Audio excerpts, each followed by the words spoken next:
During these challenging times, I have a question this morning that can be asked in 3 simple words. Is joy possible? Good morning and welcome to our morning meditation group, Flourishing During Challenging Times. My name is Father Frank Buckley, and I am the host this morning. I am delighted to be with you here this morning on a beautiful Tuesday morning on our Jesuit campus at Blessed Sacrament in Hollywood. The question this morning is an important one. Is joy possible? And the 3 parts of this program, inspiration, the meditation practice itself, and the examen at the end. For the inspiration this morning, I am turning to one of my heroes and fellow Jesuit brother, Pope Francis. Pope Francis is not one to skate, avoid challenging issues or times. And yet, at a very deep level, I believe Pope Francis embodies this idea that joy and suffering are 2 sides of the same coin. So for our inspiration this morning, I go back to a little book that was published when Pope Francis was first made Pope. It's the encyclical Evangelii Gaudium, or in English, The Joy of the Gospel. And I'd like to read this morning from the introduction to that book.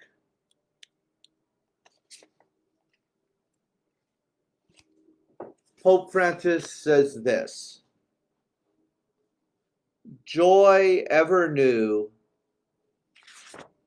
a joy which is shared.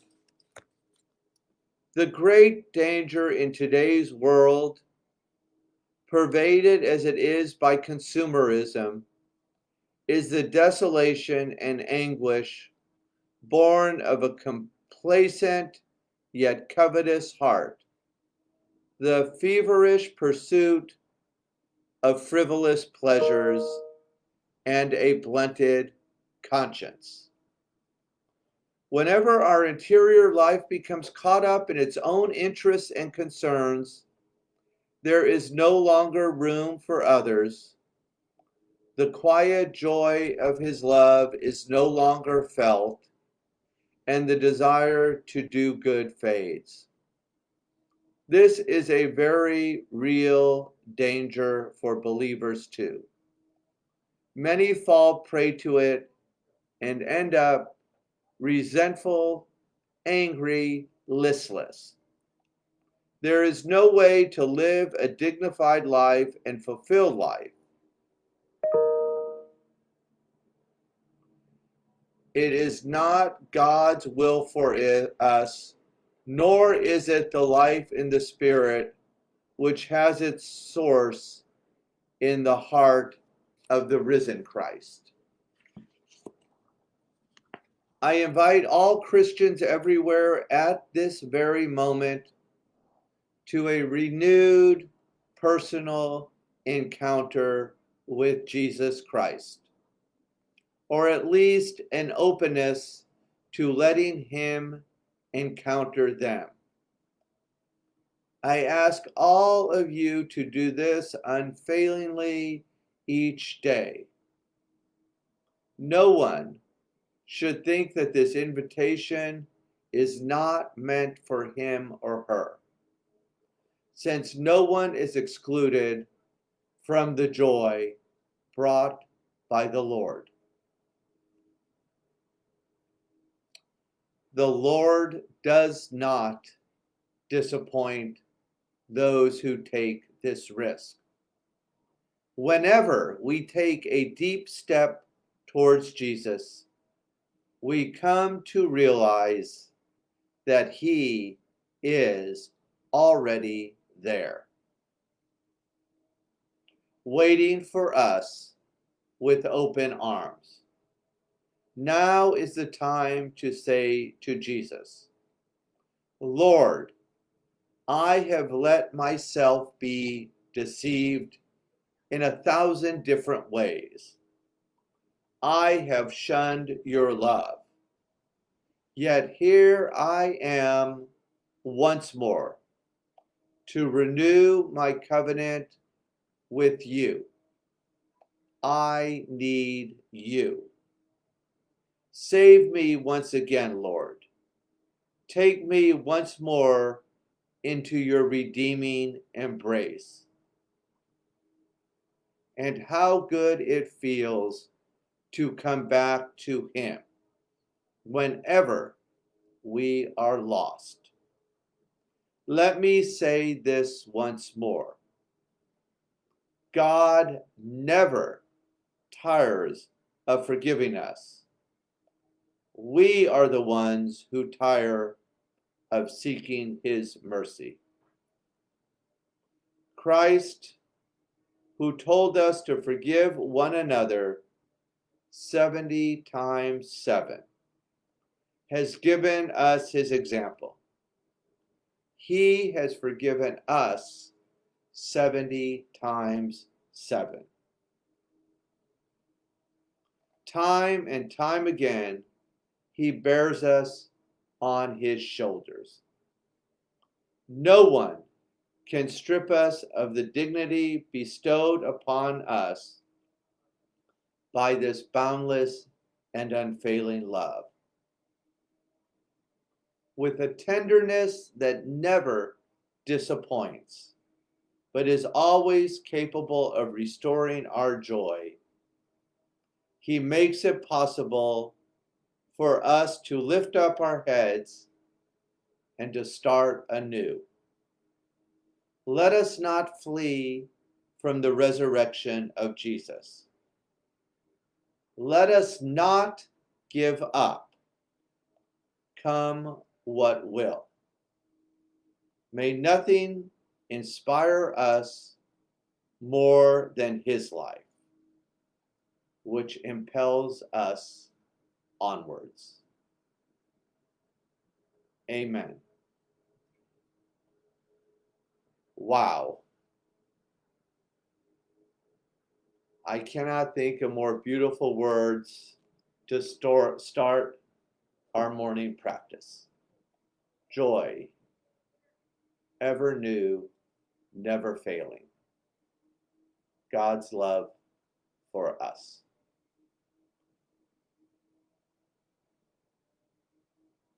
Is joy possible?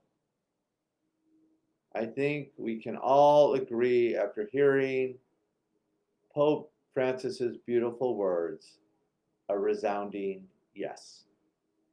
So let's now move into the meditation part of the morning practice, where we take this next 20 minutes and we offer it to this God, to this Jesus, who carries us on his beautiful, strong shoulders, come what may. I invite you to unplug. I will set the timer for 20 minutes so you don't have to worry about that.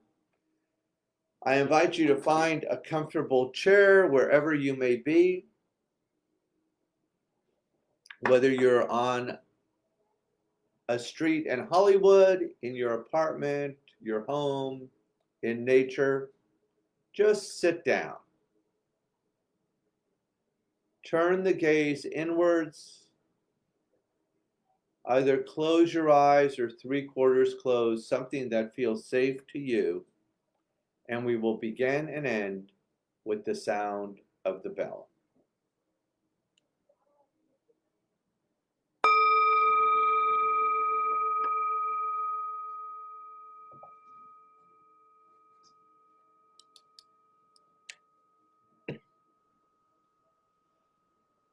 Listen, listen.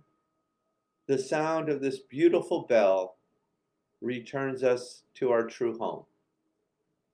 As always, we get grounded by beginning with a little diaphragmatic breathing, a fancy word for just breathing deeply as possible into the tummy 3 times as a community.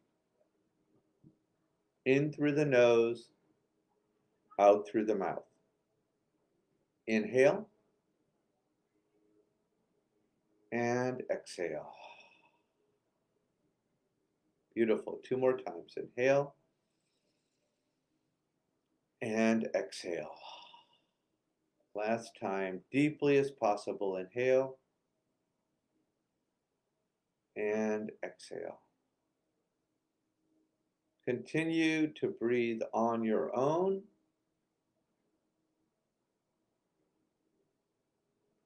With fresh oxygen in the brain and the body, we gently take our attention to the body. We are embodied creatures.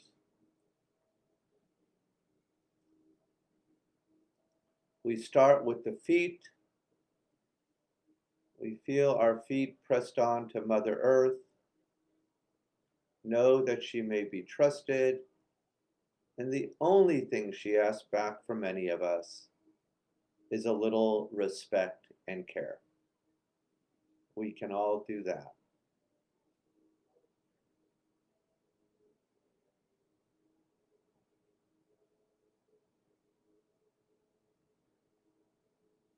Moving up the body, we arrive at the chair or cushion, providing support. And we all need support in life. Let us reflect on where we felt supported recently.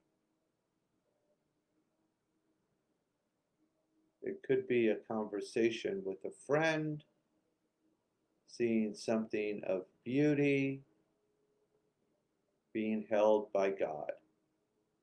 Just somewhere we felt supported.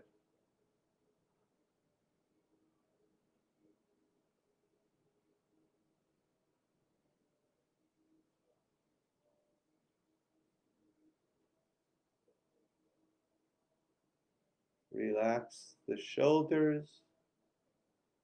Take the attention to the heart, the place the spiritual world touches the physical world. And see if you can come up with something in your life this morning that brings you joy. And then simply name it in one word.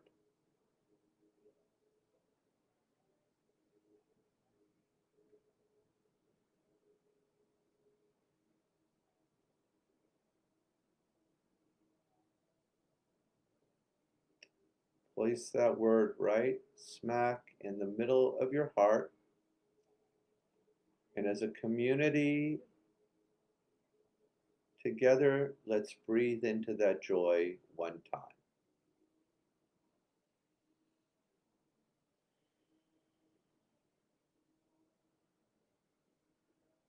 And just notice what you feel.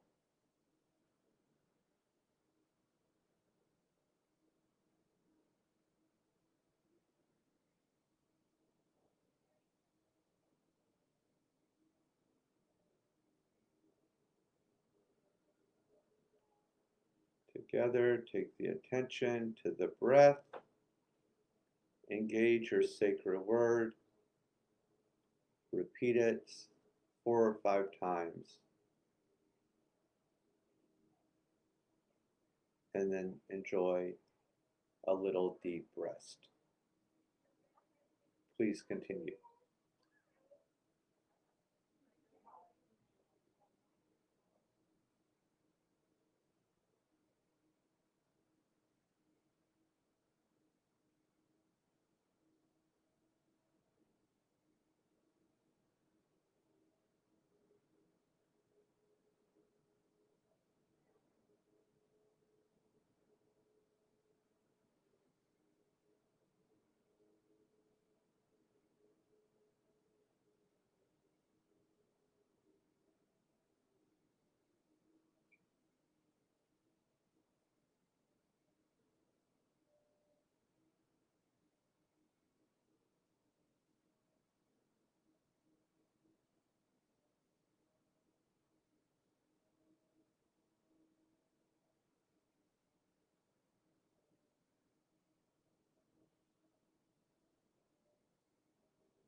Gently bring your attention back to the room.